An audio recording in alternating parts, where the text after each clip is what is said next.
Hello and welcome to another quick tutorial video for finalFluid. In this video we will discuss how we can use vector fields or velocity fields to affect finalFluid effects. We have implemented the finalFluid VDB force space warp. It's a standard space warp, so you can also use it for standard particle systems or any other particle system you like. However, we also integrated it in a way that it can be directly used in finalFluids. Let me just load this Helix VDB file, so we can read any standard VDB file, a velocity field, and use that as a force field. So let me just turn on the vector display. So now I'm showing the vectors and we can see, okay, this is a nice helix. It's kind of a tornado or whatever you want to call it, but that's a pretty simple vector field I created in Thinking Particles. So you can use any tool you like to create your VDB velocity fields, as long as you save them as standard VDB. So we have also a multiplier that defines the force or strength of our space warp. And now let me just set up from scratch a finalFluid scene. So finalFluid is found in the helper section of 3D Studio Max, and we will start with a finalFluid grid. So that's our simulation domain. We just drag our simulation domain up here. Right now I'll make it the same size.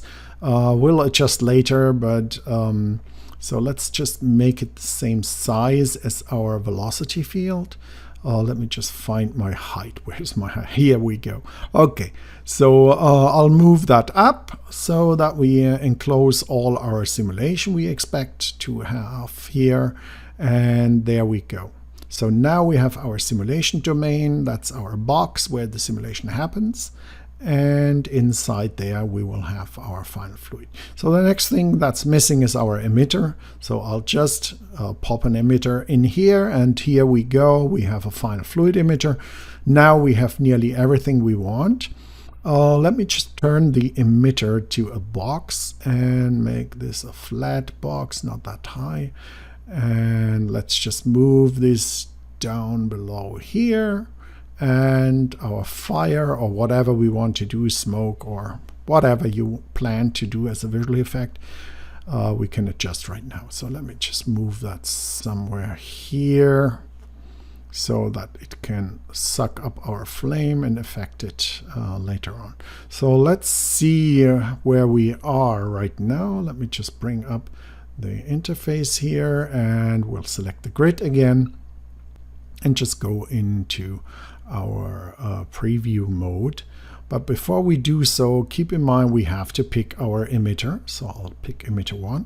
So now we have everything we want. Let me activate the viewport down here, and we'll go into our real-time preview. And the first thing I notice is this little tiny bit of noise and stuff going on there. I don't know if you can see that, but that's an indication there's some artifacting happening because of a too high value of vorticity. So let me just zoom in there. There you see this noise boiling effect here. So I don't like that, so I'll reduce the vorticity right away, so that we have a smoother movement that is according to our scale. So these forces are all dependent on scale, so keep that in mind. And we have to see how we adjust these settings further. The next thing I want to adjust is the buoyancy a little bit higher, so that our flames are driven by physics. So heat is driving up our flames. And let me play around just a little bit. We are not going deep into the settings right now. This is just to explore the velocity field. So I'm going to adjust a little bit so that we have something to play with.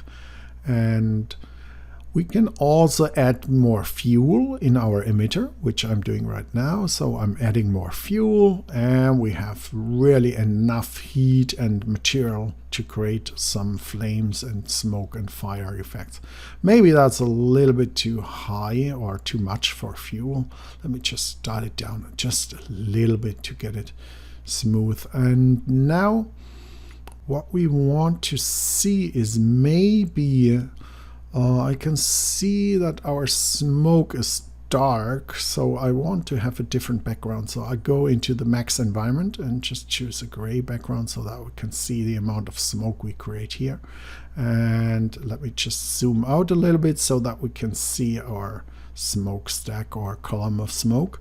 And let me maybe reduce the amount of smoke. I don't like that there's so much smoke there, so I'll just dial it down. Yeah, much better. I like that.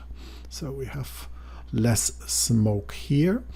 And now let's add our velocity field. We do that by just going into the forces, and we'll pick our velocity field. And you already see, okay, we get a little bit of an influence, but it's not that much. We see a little bit of rotation going on, but it's not that much. We can adjust the position and force. So let me just dial in a much higher force. And let me just for the display reduce the vectors a little bit, or we're not able to see anything in the viewport. So we have now a much higher force, and we can see it's affecting it much stronger. Let me just move that to the side, and we see our velocity field is now dragging up and dragging in the smoke. Also, what we can see here is that our smoke column, because when we move it to the right, it stops at some point, and as if there were an invisible wall. So we can see in our viewport that the height of our simulation domain is not helping. So we need to make sure that the height of our simulation domain matches the height we want to achieve with our smokestack. So we'll just draw it up a little bit, and when we turn on the debug, we can see we still have some headroom left, but the amount of voxels is not working. So what I'm doing right now for the sake of the tutorial, I just increase the voxel size a little bit. This will smooth out everything and give us more memory to play around. We could have increased the amount of memory we want to use on the graphics card, but right now we are fine with the 2 GB we want to use at maximum, so that you can use even an older GTX card to try out this tutorial as well on your machine.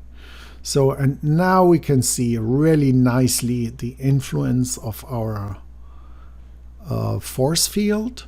And let me just dial down a little bit the buoyancy so that the smoke is more affected, or main effect is because of the velocity field. And we can see if we hit the borders of our simulation domain, we can just increase that. That will not kill so much memory. So we can just increase that and make it wider in all axes, because our system will only create voxels where needed. So now we can cover the whole simulation in our domain. So it's actually that simple. You can load any standard VDB file, velocity file, and use that as a force field. So this opens up a lot of creativity and use for your visual effect setups. I hope you enjoyed this video, and we will keep on doing this little quick tutorial so that you can get a head start and see how finalFluid works. Thanks for watching.